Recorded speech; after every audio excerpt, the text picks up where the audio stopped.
আমরা দুনিয়াতে যারা আসলাম আমরা সবাই মুমিন নই, কেউ মুমিন কেউ বেঈমান। কথা বলেন ঠিক কি না?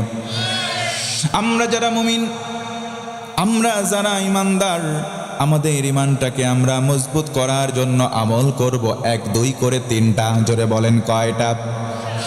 আল্লাহ রাব্বুল আলামিন এই জন্য বলেন আল্লাহু ওয়ালিয়ুল্লাযীনা আমানু ইউখরিজুহুম মিনায-যুলুমাতি ইলান নূর।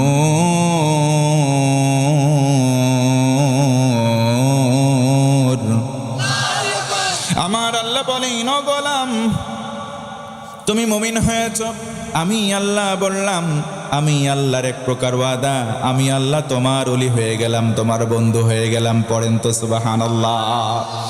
আল্লাহ রাব্বুল আলামিন বলেন, বান্দারে আমি আল্লাহ কারো বন্ধু হলে তারে তো আমি ফেলে রাখবো না, আমার কুদরতি হাত দিয়ে তার হাতটা চেপে ধরবো, জান্নাতের পথ আলোর পথ দেখাবো।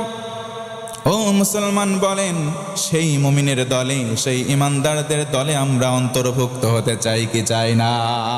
আল্লাহর নবীজি বলেন, আমার উম্মতেরা শোনো, একটা মানুষকে ডাকা হবে কিয়ামতের দিন, তার সামনে মিজানের পাল্লা কায়েম করে দেওয়া হলো। নবীজি বলেন, লোকটাকে ডেকে আনার পরে 2টা প্রান্ত হয়ে যাবে, একটা ডান পাশ আর একটা বাম পাশ। পাল্লার ডান পাল্লাই নেকি তুলে দেওয়া হবে, বাম পাল্লাই গোনা। যার ডান পাল্লা ভারী হবে জান্নাতে চলে যাবে, বাম পাল্লা ভারী হবে জাহান্নাম। লোকটার বাম পাল্লাই 1টা 2টা করে 99টা গোনাহের খাতা তুলে দেওয়া হবে। ডান পাল্লার মধ্যে কোনো খাতা নাই, কোনো সওয়াব নাই। লোকটা চিন্তা করবে, আহারে জাহান্নামে যাওয়া ছাড়া বোধহয় আমার কোনো উপায়। কিন্তু আল্লাহ বলবেন, ও গোলাম আজকের দিনটা এমন দিন, আমি কোনো বান্দা বান্দির প্রতি বিন্দু পরিমাণ জুলুম করব না। পড়ুন সুবহানাল্লাহ। আল্লাহ রাব্বুল আলামিন ফেরেশতাকে ডাকবেন, ডেকে বলবেন, খুয বিতাকা, এই কাগজের টুকরা নাও, বান্দার ডান পাল্লার মধ্যে তুলে দাও। ছোট্ট একটা কাগজের টুকরা বান্দার ডান পাল্লাই দেওয়া হলো, মুহূর্তের মধ্যে ডান পাল্লা ভারী হয়ে গেল। পড়ি সুবহানাল্লাহ। নবীজি বলেন, বাম পাল্লার মধ্যে খাতা 99টা খাতা, এত মোটা, এত বিশাল, এত বড় বড় খাতা। নবীজি বলেন, একটা খাতা কত মোটা, একটা খাতা এত বিশাল। মাদ্দাল বাসার, চোখ দিয়ে যতদূর দেখা যায় এত মোটা মোটা একটা খাতা। এমন খাতার সংখ্যা 99, কিন্তু ডান পাল্লায় একটা কাগজের টুকরা। ছোট্ট একটা কাগজের টুকরা দেওয়ার পর পর সঙ্গে সঙ্গে ভারী হয়ে যায়। ফেরেশতা এসে বলে, আল্লাহর গোলাম, আল্লাহর রহমতে তুমি জান্নাতে চলে যাও। এবার লোকটা আশ্চর্যিত হয়ে গেল, চিন্তা করলো, হায় রে, মা হাদিহিল বিতাকা, কাগজের টুকরাটা কি, হোয়াট ইজ দিস, কি লেখা আছে দেখ। চোখ দিয়ে তাকানোর পর পর লক্ষ্য করবে, কি এমন লেখা দেখি তো। তাকিয়ে দেখবে জবানে মোবারকে পড়েছিল, বুক আর মুখ এক করে যেই কালেমা পড়েছিল, কালেমাটাই লেখা আছে। এই জন্য নবীজি বলেন, উম্মত মান ক্বালা লা ইলাহা ইল্লাল্লাহ দাখালাল জান্নাহ।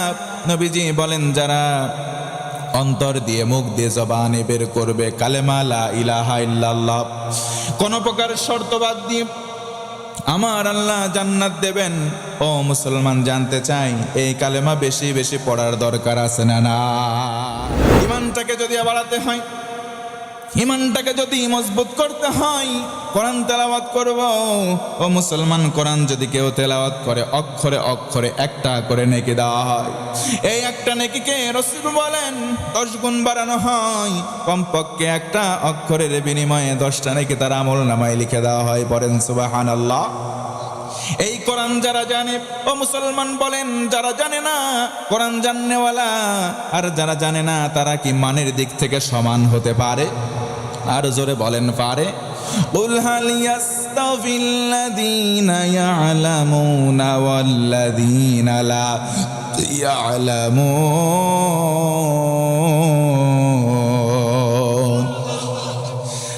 রাসূলকে বলা হলো, বলুন যারা ইলম জানে, যারা কোরআনের জ্ঞান জানে আর যারা জানে না, তারা কি মানের দিক থেকে সমান হতে পারে? আল্লাহ বলেন না, পারে না। যেমনি ভাবে জান্নাতি আর জাহান্নামী দুই দল কখনো সমান হতে পারে না। ও ভাইরা বলেন তো, জান্নাতি জাহান্নামী দুই দল কি সমান? আরো জোরে বলেন, হতে পারে? লা ইয়াস্তাওয়ি আসহাবুন নারি ওয়া আসহাবুল জান্নাহ, আসহাবুল জান্নাতি হুমুল ফাইজুন।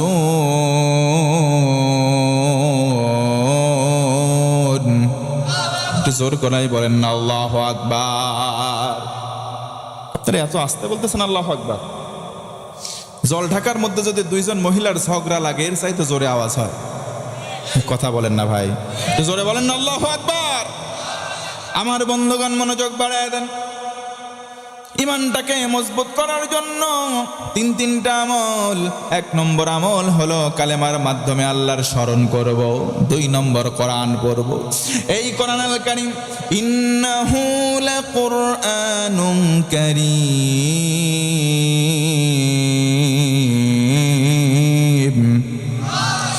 বাল হুয়া কুরআনুম মাজিদ।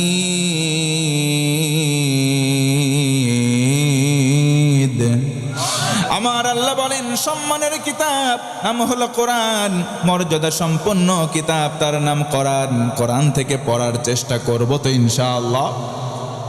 আল্লাহর নবীজি বলেন, শোনো, আল কোরআনু হুজ্জাতুল লাকা ওয়া আলাইক। এই কোরআন কবরে তোমার পক্ষে সাক্ষ্য দেবে, না হয় তোমার বিপক্ষে চলে যাবে। কোরআন আমাদের পক্ষে থাকুক মুসলমান, আমরা চাই কি চাই না?